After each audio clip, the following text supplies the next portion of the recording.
What's up, everybody? It's your boy mel.on.mars. I want to welcome you to my perspective of the wonderful worlds of music, athletics, relationship, and spirituality.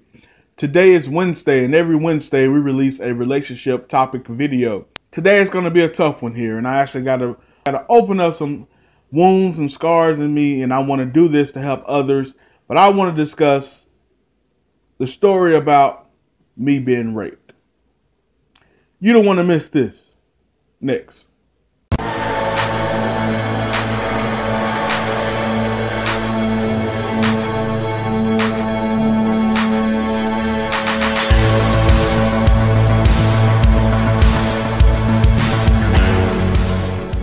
Guys, this is my tablet that I put all my thoughts, all my topics. Every video I've ever done is primarily in this tablet and other tablets. Some topics I do as they come up, but majority of topics I have months ahead of time before I put them out. God's blessed me with a lot of creativity, and I try to write stuff down as soon as I think about it. Because a lot of things that God has given me that I really want to share with the world. I don't know if you saw it, but this topic here, there we go. Should be able to see it now. It's my rape story. These are my notes. And I wrote this topic down about 2 to 3 weeks ago. And I mentioned that to you guys because it's sad that it just was revealed that there's been a lot of rapes and sexual assaults that are being opened up from Hollywood.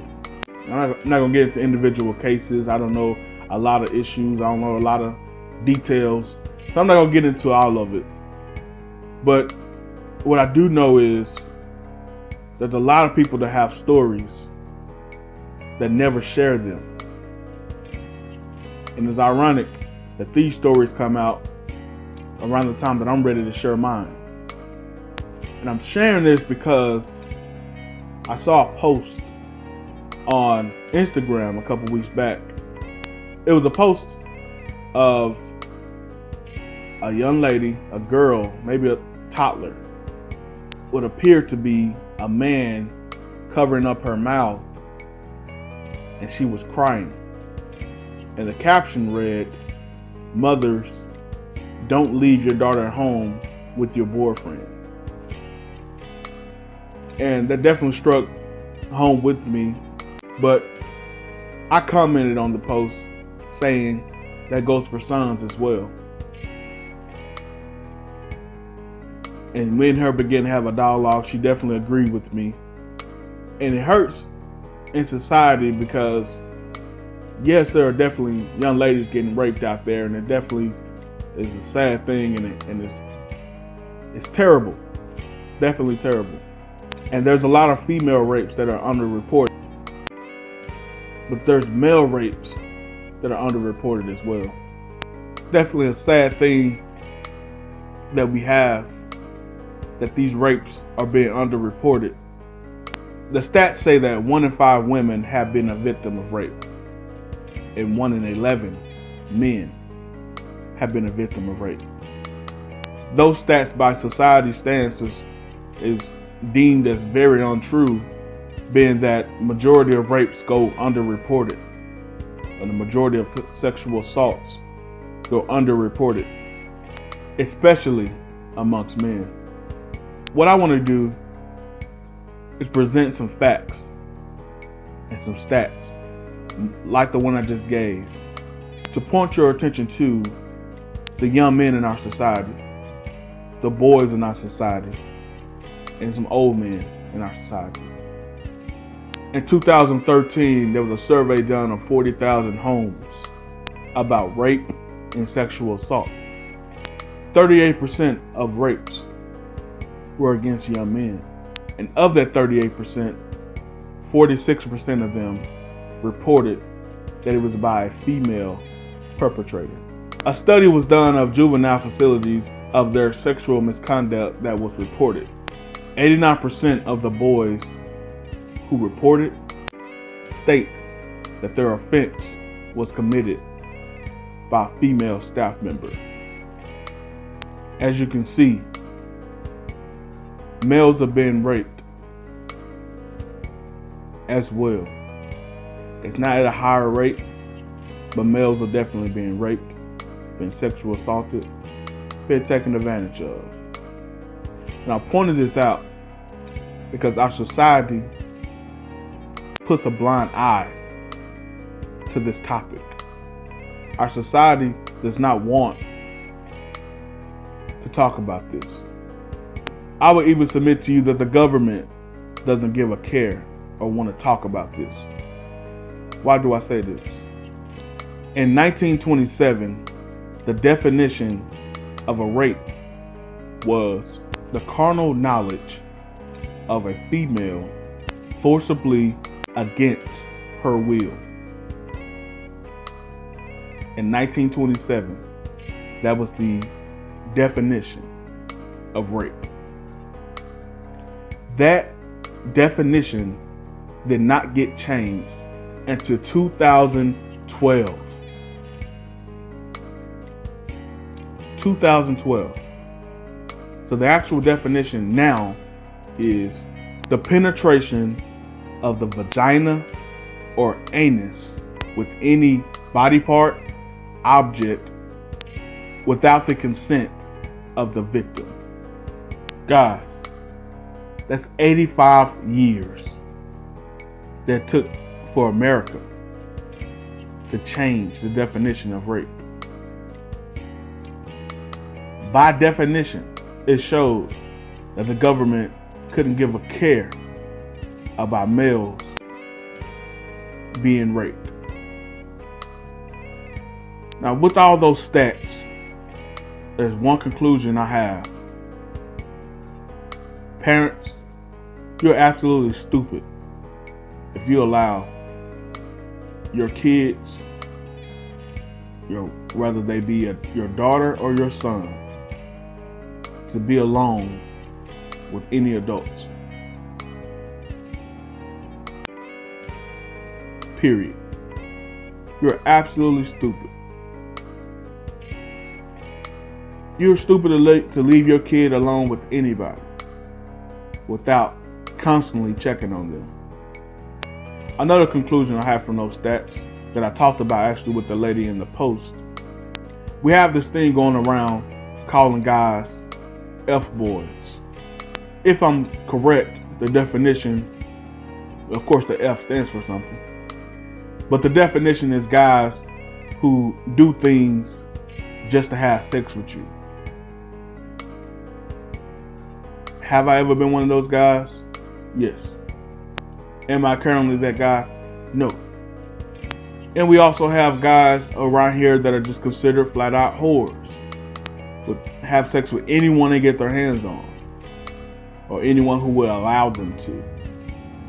I'm not saying it always calls for this, but it's funny to me how we never take the time out to figure out why this person is the way they are. What led to this person being so sexual and being so sexually active? You know, as men, it's commonplace, of course, for us to love sex. It's commonplace. We all know that. And at times it's looked upon as men only want sex, or men will go after sex by any means. But I've met people who were virgins when they got married and had sex for the first time during marriage. I've met men who told me that, and I told them my sexual experiences, and they looked at me like, wow. And I look at them like, wow. You didn't have sex? I submit to you that having sex with multiple people does not make you a man. In fact, any male that has sex with multiple people consistently is stuck in a boyish mentality. I emphatically tell you that he's stuck in a place where his first sexual assault took place. He's stuck in a place where he first experienced sex at a too early age, where he couldn't quite understand the importance and the value in it. So that male is stuck in a place where his boyhood should have stopped and his manhood should have begun. Because sex is designed for someone who's mature, someone who can handle the responsibilities that come after sex. It's designed for two people, husband and wife. That's the original design. We have perverted what it was originally designed for, because what we originally experienced was birthed from perversion. Now it's time for my story. I come from a nice sized family. I'm not so close with everyone now, but growing up, it was very important to my dad that we all be close. And the main hangout spot back in the day was my great grandmother's house. Now, my great grandmother's house was oftentimes a shelter or a home for extended family, whether it be her kids, her grandkids, her great grandkids, whoever it may be. At this point, I think her daughter was staying there, and her daughter's daughter, which is her granddaughter, was staying there. I'm not gonna give any names, anything like that. But I can say that at the age of 6 or 7, I remember my cousin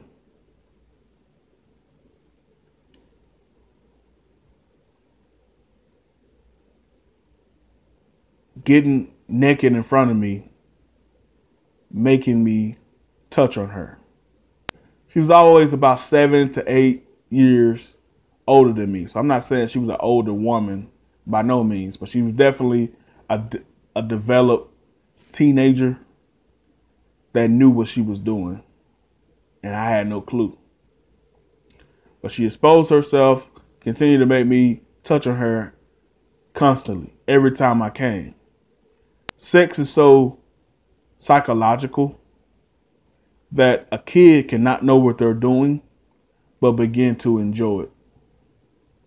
So at the age of 6, 7, even probably up to 8 or 9, every time I saw her, I wanted to go to her. I wanted to do that same thing every single time.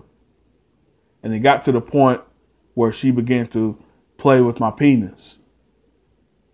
Of course, at that age, I couldn't get erect or anything like that. But she definitely began to play with my penis. And I can't recall any type of intercourse, any type of oral sex, anything like that. I can't recall that.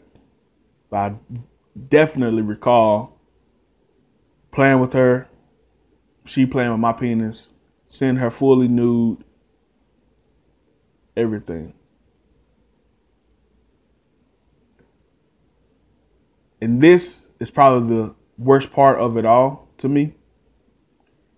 About 5 years ago, I'm hanging out with my cousin, which we grew up together like brothers.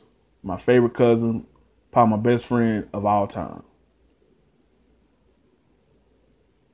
We eating together about 5 years ago as adults, grown men. And he tell me, bro, I used to feel on so-and-so. I used to mess around with so-and-so. That so-and-so was the same cousin. That same female cousin that messed around with me. We laughed about it because the distinct thing about it was she stunk. She had a horrific smell to her vagina. But the way it worked for my mind psychologically, that was the beginning of a big time sexual addiction for me. But if I smelled a woman that smelled bad, it took my mind back to that. it began to become an even bigger turn on. Sorry, guys, that's disgusting, I know. But rape is disgusting. Sexual assault is disgusting. And this stuff is going on every day in homes with your boys, with your children. We got to put an end to it. I challenge every parent under the sound of my voice to protect your kids with your life. Protect your children. Because this is a psychological warfare. Don't trust nobody. Don't trust anyone. I don't care who it is. Don't trust them.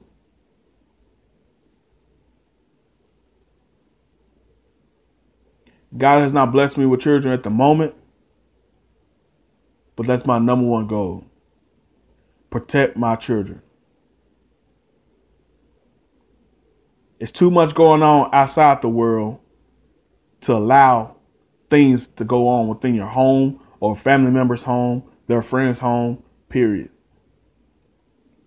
Protect your kids. I have a word for feminists. I love the majority of things that feminists do, but there's a lot of things that feminists do that rub me the wrong way as well. It has to stop.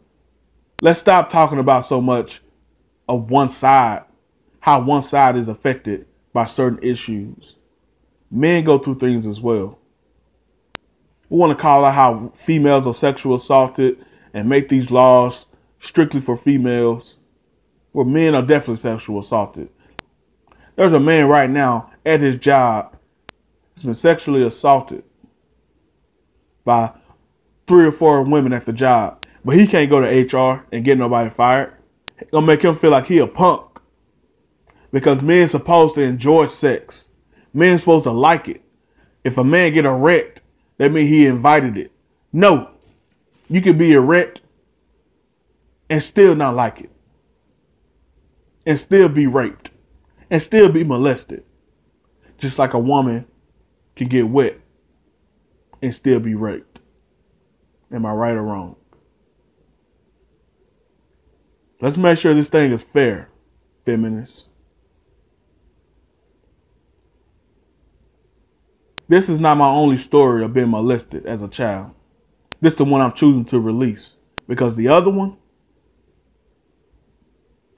I might have to take that one to the grave.